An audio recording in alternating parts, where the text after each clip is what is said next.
প্রিয় দর্শক, আজ বানিয়ে দেখাবো মোচা চিংড়ি। মোচার সামনে সাদা পতাকা এবং মধ্যিখানে শক্ত ছিটটা ফেলে দিয়ে কুচি কুচি করে কেটে সিদ্ধ করে নিয়েছি। কড়াইয়ে সর্ষের তেল গরম করে তার মধ্যে একটি শুকনো লঙ্কা, একটি এলাইচি এবং 1 চামচ মতো গোটা জিরে ফোড়ন দিয়ে তার মধ্যে আগে থেকে কুচি কুচি করে কেটে ধুয়ে রাখা আলু দিয়ে দিয়েছি এবং আলু দিয়ে 1-2 মিনিট ওটাকে ভেজে নিয়েছি।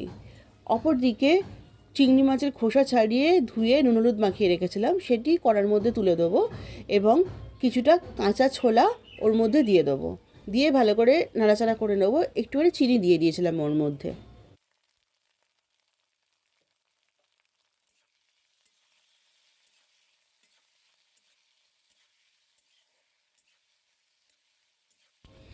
এক দু মিনিট ধরে ভাজা ভাজা করে নেওয়ার পর ওর মধ্যে আগে থেকে সিদ্ধ করে রাখা মোচাটা তুলে দেবো।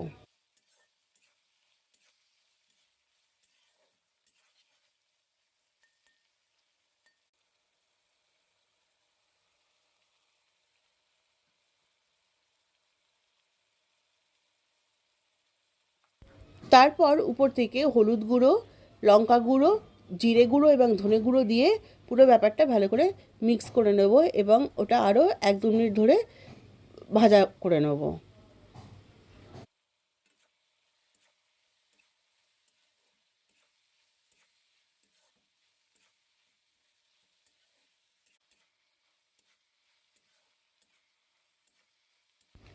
তারপর ওর মধ্যে জল দিয়ে দেবো এবং স্বাদ অনুসারে নুন ও সামান্য গুঁড়ো গরম মশলা দিয়ে ওটিকে আরও 5-7 মিনিটের জন্য হতে দেবো।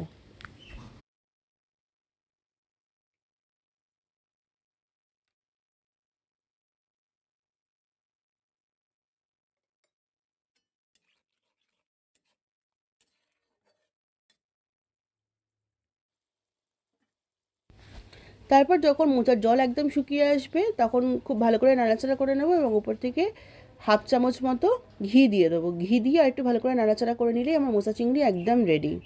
তখন ওটি সার্ভিং বলে সার্ভ করে দেবো।